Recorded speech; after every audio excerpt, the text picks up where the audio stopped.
our natural wonder. Okay. It is my pleasure to introduce Gil Lester, who is going to speak to us this evening on the gold-spotted oak borer and the best practices on how we can all be stewards of the environment and our natural wonders. And she moved to LA in 2022. And since then, she's been working with the community in meditation groups and restoration events. She works with community engagement for the tree people. And that is how I met her. She emailed me and then we met at a bird walk.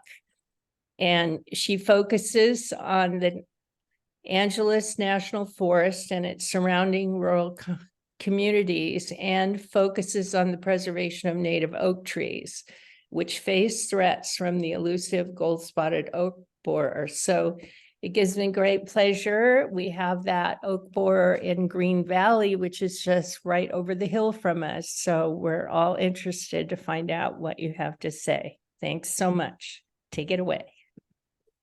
Thank you for that introduction. Yeah, hopefully everyone has that memorized by now. Quick question. When I presented on presenter view, does it show my notes with that? You have your choice. Once you share your screen, you have your choice in your PowerPoint. I'll go back to it. And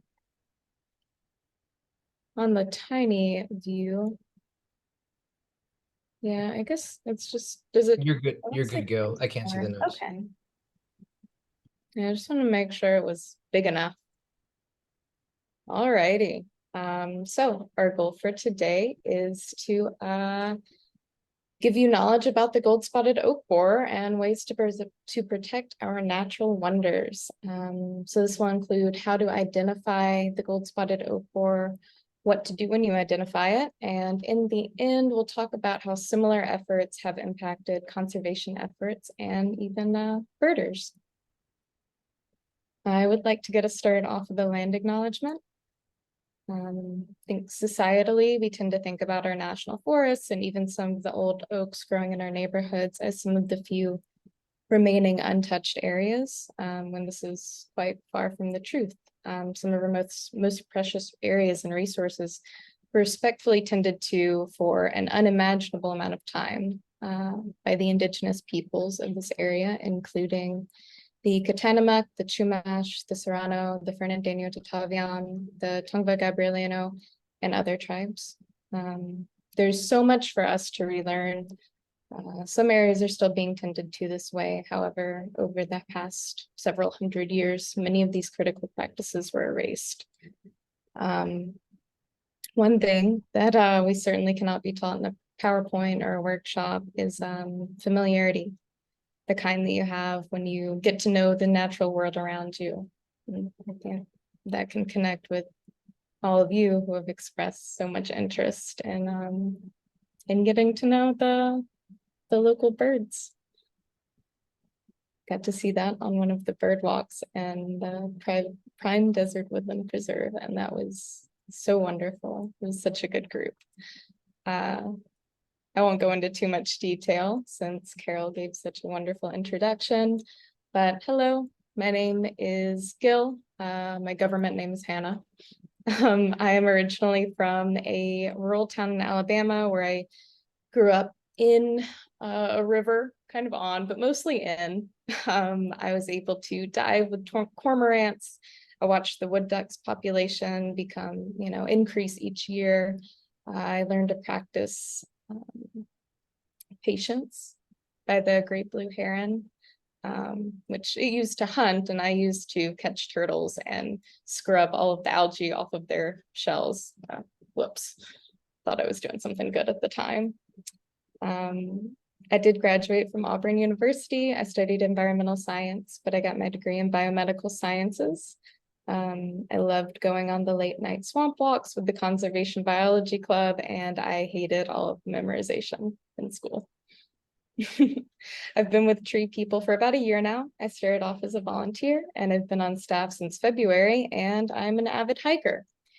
I just last weekend was hiking in the Cleveland National Forest, which is just east of San Diego, and I saw the skeletons of huge California black oak trees, which you can see a photo of in the lower left-hand corner. Many of the people I was hiking with, who are, outdoors people, thought that this was just due to drought. And in the photo, you can still see a lot of green, but it's mostly the pine trees. Many of the oak trees, which I'm sure you know are very important keystone species, they were all dead and sun bleached and, took away shade, habitat, moisture. It's changed the environment. So, as I said, the folks I was hiking with thought that the trees died just from drought, but I knew that the drought merely weakened the trees. So let me set the scene. It was 2004. The California Department of Food and Ag was investigating dying oaks when they found something huge that ended up being really, really small. This is the gold-spotted oak borer, or GSOB, as I'll be referring to it from now on. At about the size of a long grain of rice, GSOB is a petite 10 millimeters long, and it leaves behind 1 to 2 millimeter boring holes. These itty bitty exit holes are very hard to find. So I'm going to tell you where to look, because that can help. So that's a photo of the itty bitty exit hole that you can find. Very good photo, I might add. So GSOB can attack and kill live oaks, California black oaks, and canyon oaks, which are all the ones with the check mark beside them in the photo. There isn't a fourth photo because people aren't too worried about the Engelmann oak. It's just not typically fatal when GSOB attacks it. Now, I know this chart looks like a lot. It's really helpful when you're out in the field, but I'm not expecting you to memorize it right now. So if you already know your oaks, that's wonderful. If you need me to send you the slide deck later, I am very happy to do so. Just wanted to give you a little start about where to look for this. So it's also helpful to know where to look, or when to look. So we're going to press forward. This one is a little bit denser. Due to its very small stature and reach for the sky behavior, GSOB is very difficult to find. Here's a generalized timeline for educational purposes. You'll notice that itty bitty eggs are laid on the bark of oak trees from June until now-ish.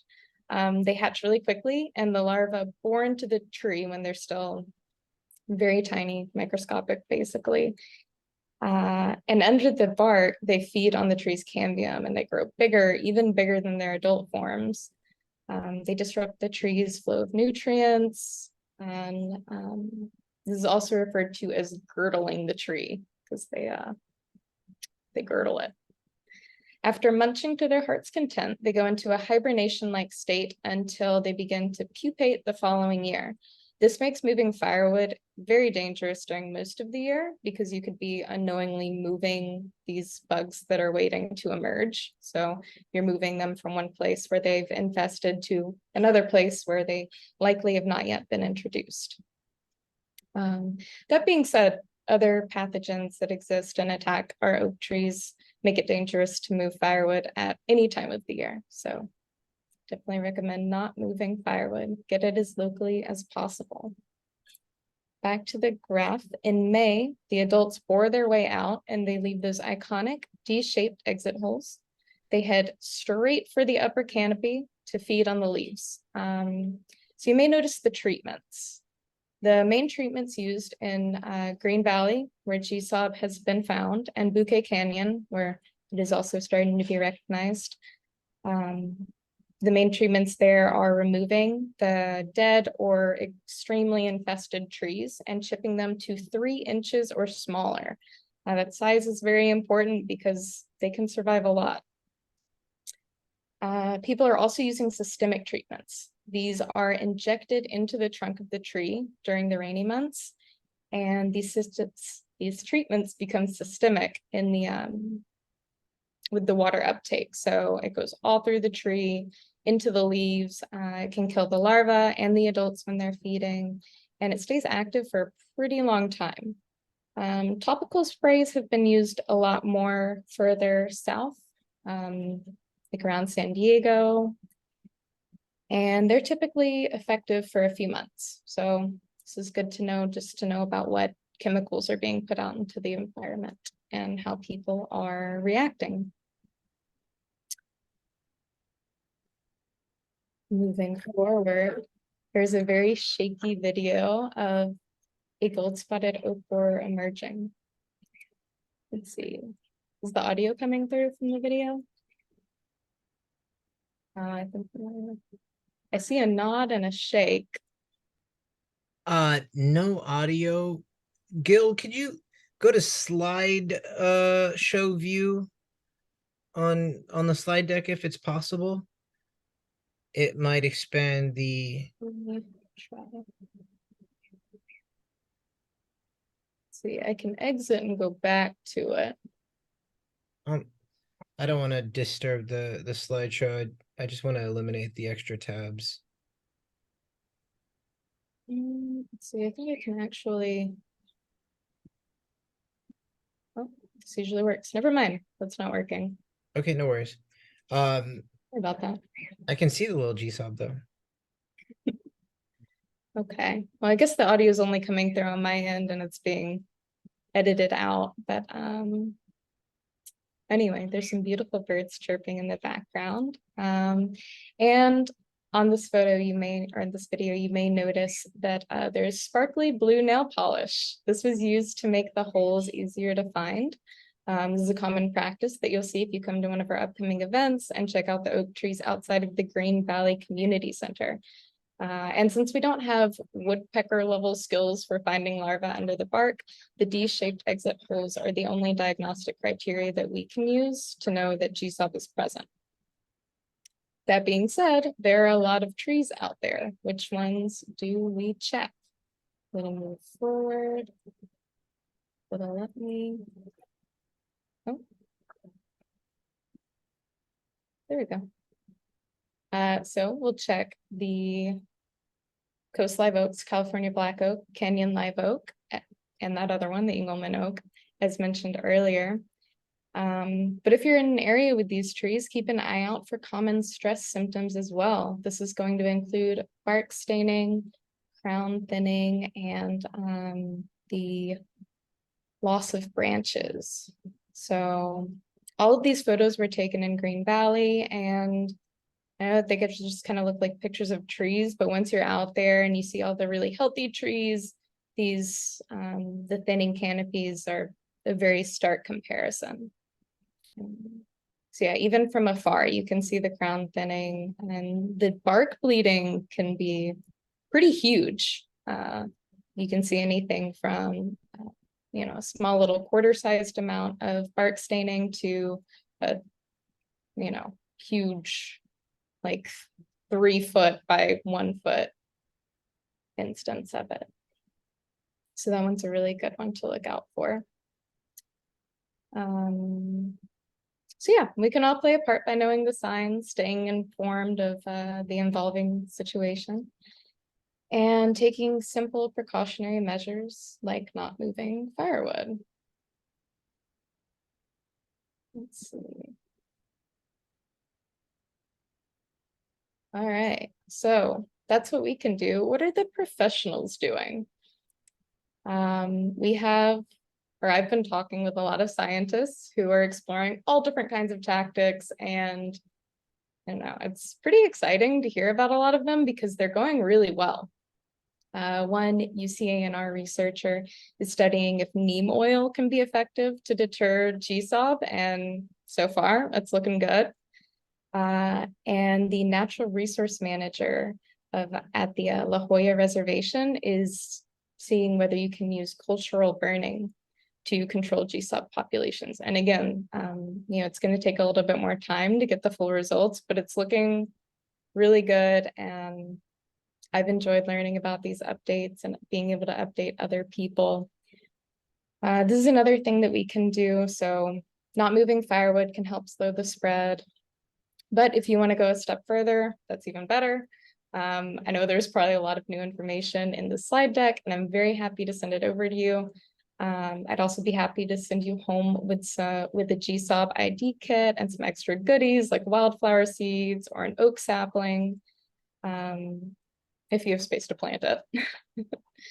So if you're able to come by one of our upcoming events, I'm happy to send you a monthly rundown of those. And Mario is going to drop in the chat a little Google form. And this will just ask you kind of what your takeaways were from this presentation. And then if you would like to get that extra kit, if you'd like to learn more, if you'd like to be involved in other ways, yeah, just gives you that opportunity to stay involved. And I just wanted to connect this back because I found this article the other day and I got really excited about it. It was just the story of citizen science powered solutions in birds are one line of defense against dreaded spotted lanternflies. Carlin Cranking of Audubon magazine tells the story of Robin Irizarry, who's a program associate for Audubon Mid-Atlantic, and Ann Johnson, a PhD student at Penn State. Originally, the spotted lanternfly, which is invasive, was thought to have no natural predators in the US, but a small group of people noticed this wasn't true. Who are these people? Birders. Robin got really excited and created a page on iNaturalist, naturally, for people to post birds, spiders, or other predators eating the spotted lanternfly. This page got about 78 submissions, which, let's be honest, were probably from 2 people, but doesn't matter. That's great. This inspired Ann Johnson, a PhD student, to, well, it inspired her. She also noticed a pattern or a lack of a pattern. The flora in the photos was diverse, and none of the photos included the tree of heaven, which is the bug's preferred host. This led Anne to test a theory that feeding on tree of heaven makes the spotted lanternfly less appetizing, maybe even bitter, to birds and other predators. So far, she's done more research and found that it is likely that the spotted lanternfly is sequestering the toxins from the tree of heaven. It emits toxins to keep other plants from growing nearby, and that makes it less appetizing. So not fatal to birds or other predators if they eat it, they just don't want to. But if we get rid of the tree of heaven, other things just kind of swoop in and we'll get rid of the spotted lanternfly. So that was a really cool conclusion that came out of this 78 submission page on iNaturalist. Who would have thought? There's also a quote at the end from Irizarry saying, birds and insects remind us that we have some natural allies in this, just restoring the balance. And that's absolutely right. We're all in this together. So while GSOB does have a forgotten page on iNaturalist, it also has a whole website, gsob.org. It's managed by UCANR, it's UC's agricultural department. And there's a significant amount of money and resources available to combat this invasive pest and others. So please explore them. If you do want to report symptoms, it'll request more information. So if you need help filling this out or feel uncertain, that's okay. You can always reach us at gsob@treepeople.org. I'll drop that in the chat before we end the meeting. Or you can just submit what you have because it'll show up as a flag. And if it looks like a potential infestation, a professional will come out to examine it further. So this is a good spot where if you see a tree and you think, wow, this tree looks like it's struggling, yeah, you can take a photo and send it and a professional will see that and potentially take action. Yeah, citizen science isn't expected to be perfect, but it's all about learning and using our collective knowledge and skills to protect our environment, our wildlife. And this is just one way to protect our forest. I would love to discuss more. I also found personally that it helps to have familiarity with the local flora and fauna just to help protect the trees. So I wanted to invite our mountain forestry coordinator, Seth, to share a little bit about his experience with this and how you can get involved in the restoration events. Yeah, hello everyone. My name is Seth.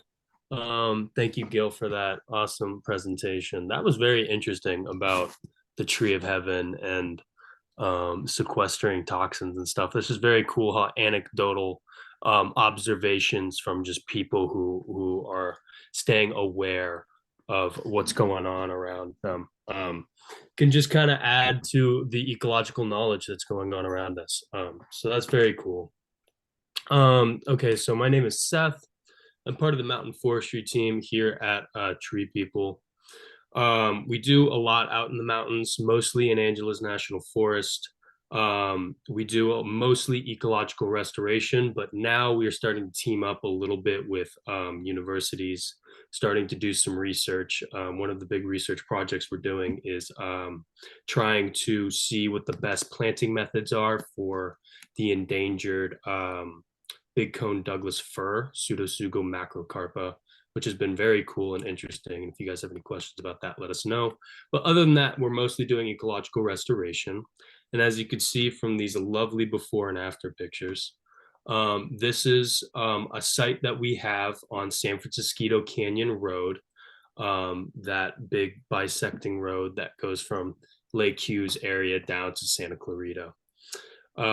So essentially what happened was this area got hit by a fire early in the hit by a fire in the early 2000s. I believe it was in 2002. The area was bare, and suddenly people with an engine and four wheels decided to drive on that bare soil. So poor recreation use led to what you see here, just a really degraded area, and a lot of invasive species took over.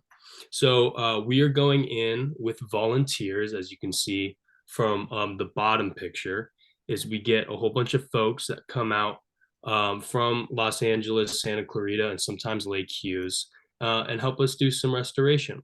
So we plant mostly chaparral species. You can see kind of in the picture up here, there's a bigger tree to the left, that really darker tree. That's an oak that we had planted that's doing very, very well. You can see it wasn't in the picture below hand. But the cool thing about the chaparral is it's very, very diverse. So we plant over 50 species of native bunch grasses, shrubs, and then we also do the trees and riparian species like the sycamores and the cottonwoods, and the oaks. So essentially, what we do is we plant a succession of species, right? The cool thing about the chaparral is in each sort of succession, there's a different plant community, right? So you have a different plant community when a fire comes through.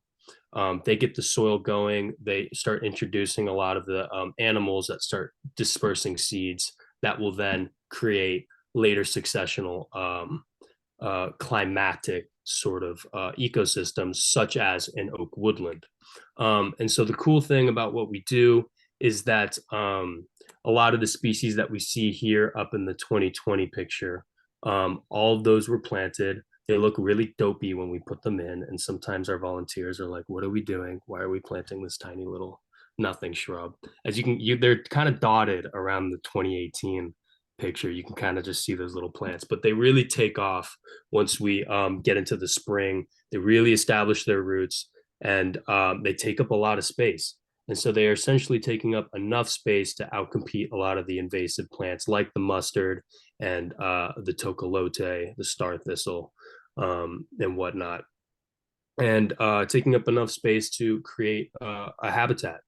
And to tie that back in with the birds, and I think it's really important that I think, Gil, you mentioned restoring that balance, right? So we're restoring that balance, trying to shift the balance away from a monoculture of a certain invasive crop over to a very diverse ecosystem. And the birds are really good at dispersing seeds. So we always keep an eye out for the fauna that we have at our sites, because a lot of times they're helping us out, right? If we have scrub jays on the site, we know that they're probably hiding acorns somewhere in the fall and in the winter, and hopefully they'll forget a few and plant some for us, right? So It's really important that we try to get the birds and a lot of the mammals, rodents to disperse these seeds and do the work for us. I think I want to also touch on the fact that we do have volunteers that come out with us. So please come volunteer with us. Tell us about the birds. We have some amateur birders on the team, but we could use a professional to show us what it really means to be a birder. But we have volunteers that come out, and I always say that half the work we do is restoration, the other half we do is inspiration. We don't have any service at the site. A lot of the times people come out to the field and don't know what to expect. They know that they're going to get their hands dirty, but they don't know how dirty. And it's just a very cool transformation to see people come out to the field, spend 3 hours with a bunch of strangers in the middle of nowhere, digging holes, planting trees, watering trees, to leave at the end of the day with a big smile on their face, to say they had a really good time, and then to go home and tell their friends. And oftentimes we get people coming back out to the field with us. So yeah, this is San Francisco Canyon.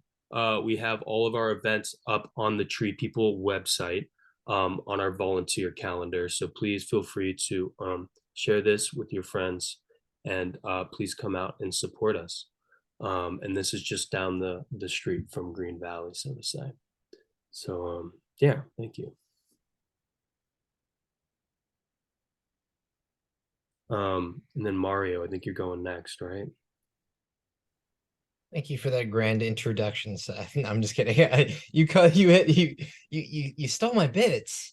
Oh, okay. No, I'm messing about. Are we moving to the next slide? I just want to, like, before we move to the next slide, want to touch on this 2018 portion. You know, we're a community-led and volunteer-driven organization. You know, over the course of Tree People's 50-year history, we've had over 3 million volunteers help us plant 3 million trees. That's not including native plants and shrubs. So, you know, like, it's without the effort, the dedication, and some of those folks in that picture that you see carrying those 5-gallon buckets on what is probably a 85-degree plus day, drive oftentimes over an hour out to spend 3 hours with us, to drive an hour back to their home. And, you know, it's such a beautiful thing to see out there, and you know, fills me up with, you know, my heart is full at these volunteer events. But my heart is even, you know, filled that to the brim that much more when I see folks that are local to these areas and these regions come out and participate as well. So that's what we're really trying to drive, you know, with our organizing efforts in the upper Santa Clara rather, watershed area in Green Valley and Leona Valley and all the surrounding communities, is to really drive more local volunteers out to these wonderful restoration events. And we grew from just a few acres of management and stewardship in the Angeles National Forest to thousands of acres at this juncture in a very short succession. So our mountain forestry teams are doing some magical work, and it's going to be an all hands on deck scenario over the next couple of years, because we just have so much more work to do. So, and that's a blessing, and hope to share that blessing with y'all. I am Mario Daganel. I am the senior manager. That is my senior manager, my dog. I'm the senior manager of community organizing for Tree People, and I've been with the organization. It'll be 3 years, you know, 4 or 5 months from now. So a little over 2.5 years. I have 13 years of experience in ecology, and you know, ranging from fundraising and development to coaching and mentoring to event planning to, you know, campaigning. And now I get to work for an organization that is in my neck of the woods. I grew up in the San Gabriel Valley in Altadena, where, you know, as I was telling Carol a little earlier, access to income and, you know, how much money your family had didn't separate you from green spaces. I hiked the JPL trail and Chaintree Flats, like, before I was even an adolescent, so I spent many a wonderful, I've been an avid hiker without even knowing it, for many years, and probably played Little League baseball at the most beautiful Little League park in all of Southern California. That's Farnsworth Park, up at the top of Lake, where you can see, the Angeles National Forest from home plate. And you're hitting homers out to the mountains. So those are all, reasons why I'm connected to not just the mission of Tree People, but um, you know, our local ecosystems. It's where my home is. And, I want to see it preserved. And I was also there for the fires that scarred those mountains above Altadena in the 1990s. And I've witnessed what restoration looks like. Those mountains look a lot different than they did when I was a kid after those fires. So we're hiring right now for a really unique position. I know that we have a limited number of people on this call, but I think what I'm asking folks, the call to action is to spread the word about our urban greening and wildland restoration service program that is a part of the AmeriCorps program. And a lot of folks know about AmeriCorps. It's been around it's an excellent program, and it's served many different communities, many different nonprofits. It's allowed folks to pay off student debt. And for Tree People, we have several staff members that were a part of the AmeriCorps program and then became Tree People staff members after their tenure with AmeriCorps. So it's an excellent opportunity to enter a space, like Tree People, and gain that on the ground experience, network, learn about some of the different departments, really gain a sense of where you would like to be. And it's a service program. And I think that's something that is important to me as an individual.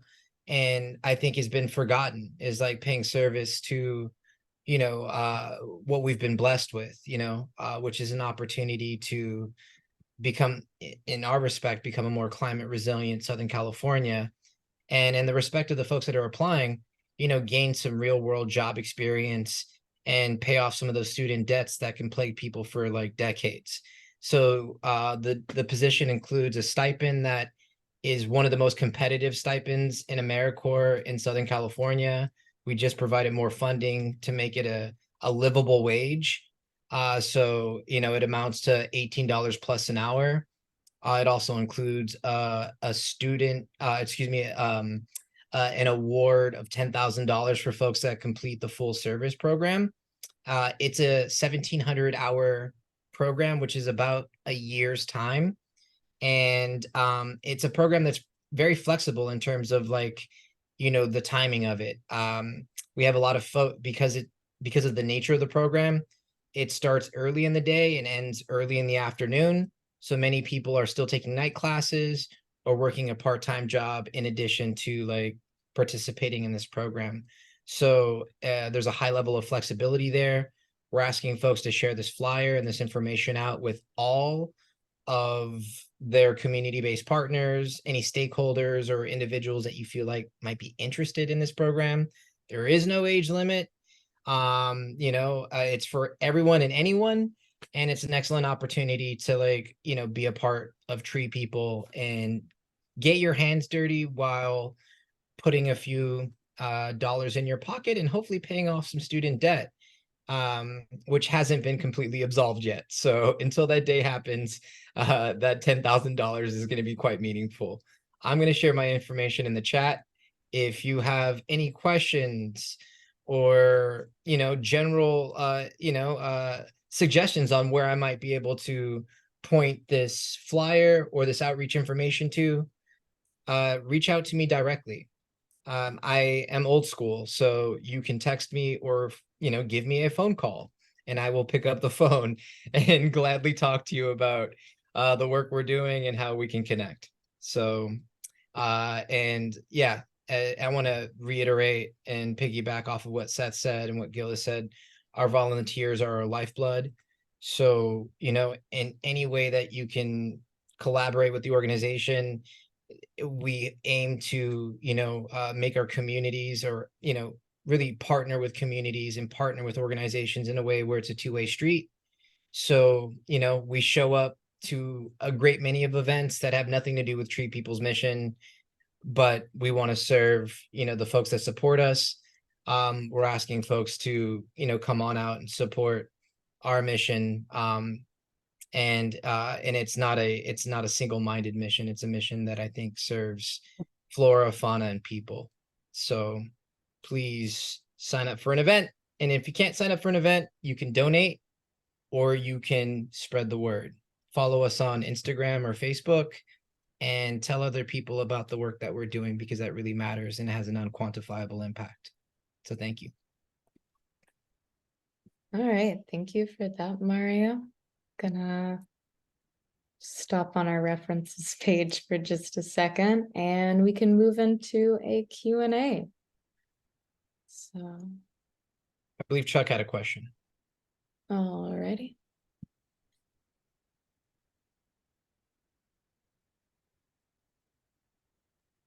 Let me unmute. Yeah, I was wondering if any birds are interested in eating any of the G-sub borers. Great question.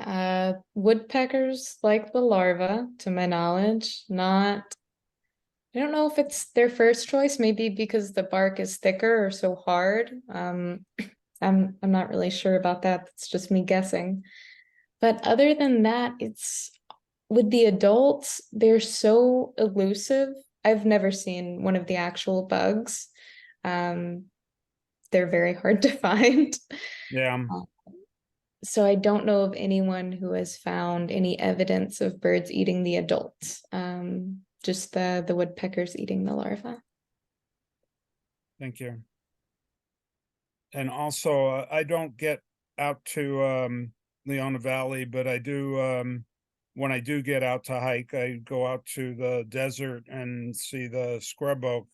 And I didn't see if they were prevalent in the scrub oak plants.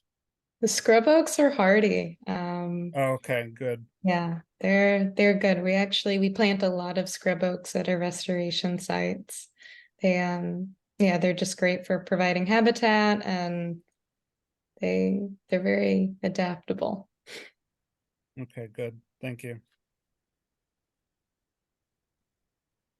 Yeah, and let's see, I saw one other question in the chat. And that was, is there an age limit on applying to be an AmeriCorps member? I don't know if this was before or after you went over it, Mario, but I will say that there is not an age limit. With our last cohort, there were members of all ages. 18 plus. Oh, well, And yes. and so yeah, the requirements are on Tree People's website. I will throw the link into our job and internship link, and you can take a gander at it. But yeah, we are booking interviews between now and September 30th. So there's a very short time window in which we are making a final push for recruitment. We are hiring for 12 positions. And I am actively interviewing candidates Monday through Saturday.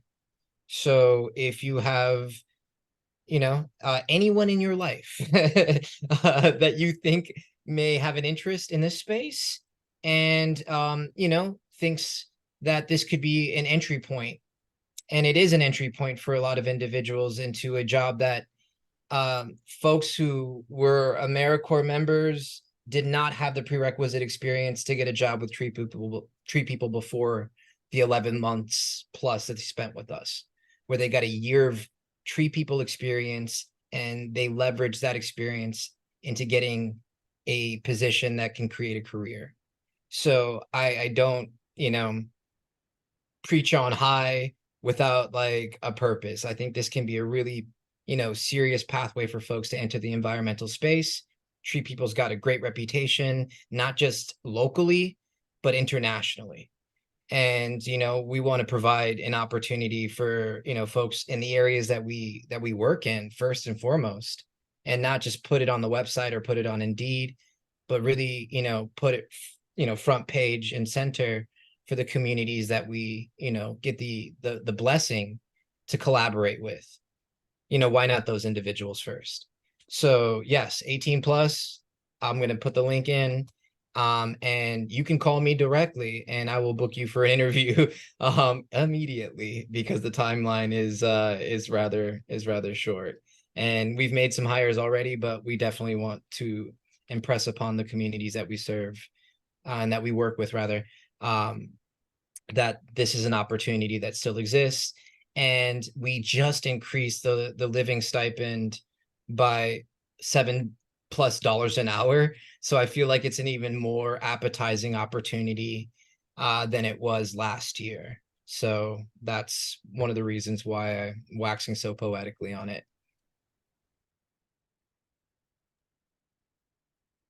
Yes, and thank you for that. Any other questions, comments, concerns? Is this a year-round program, or is it just going on now? Because I was thinking that you could go to high school career days.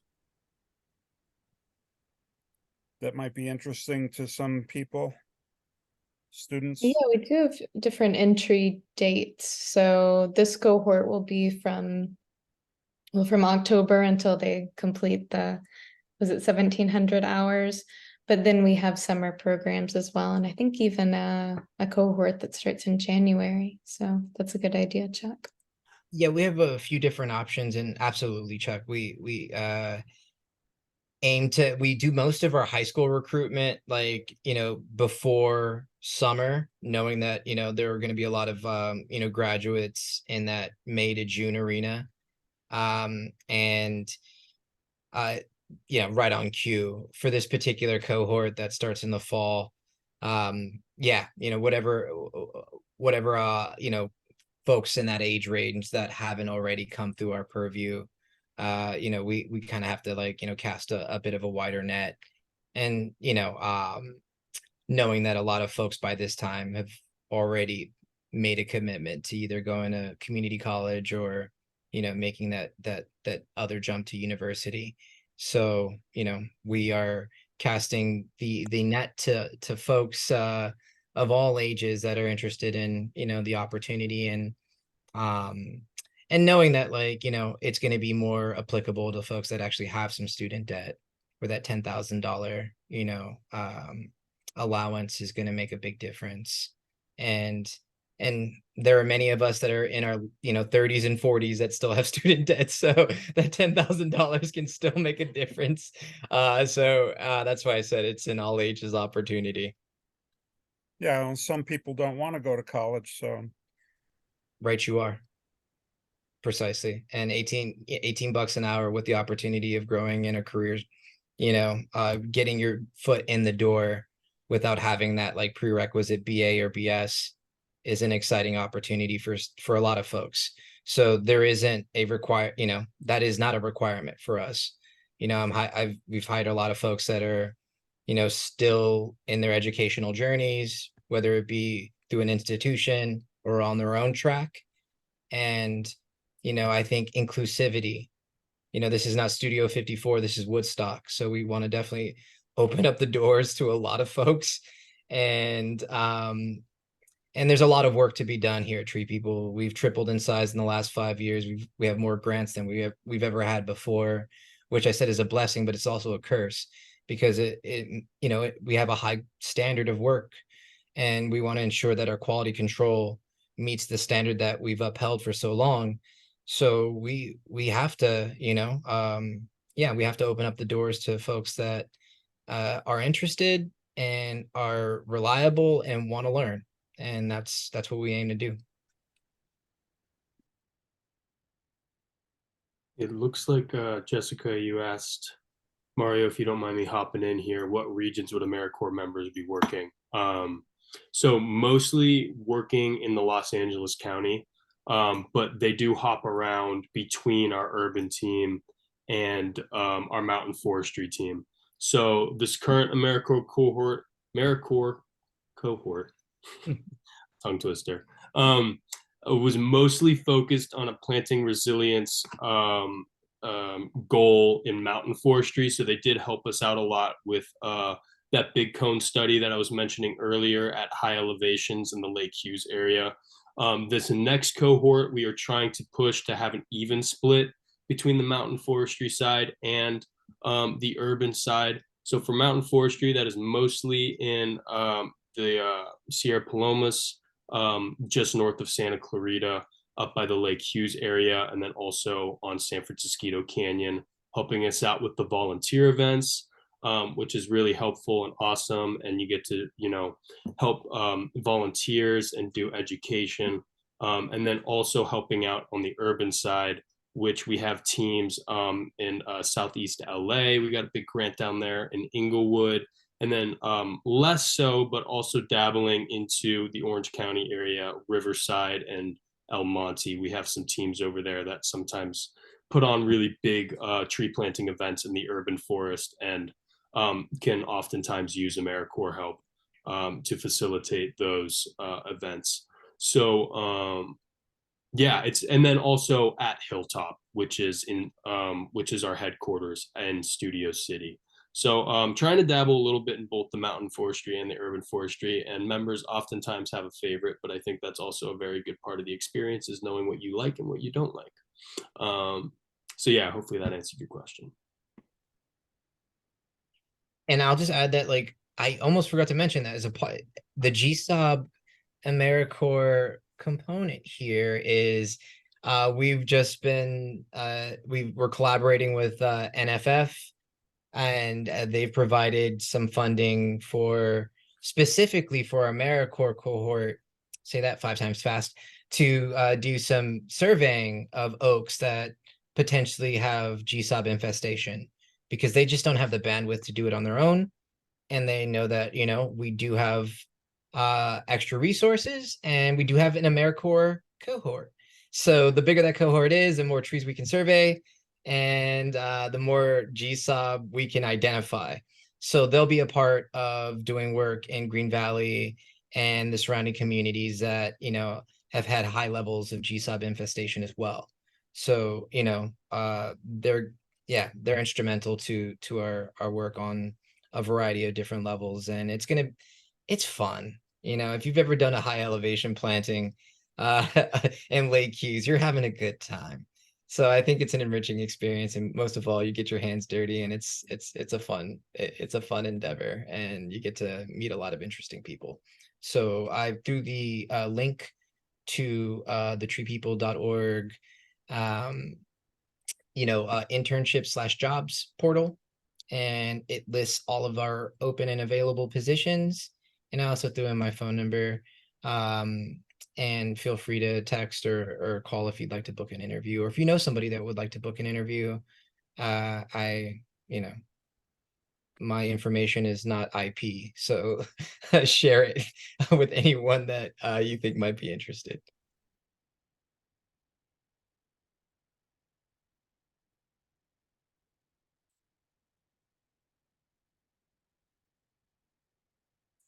So it seems like the question period might be coming to a close.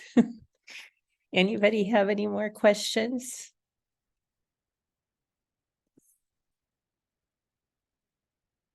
I don't hear anybody.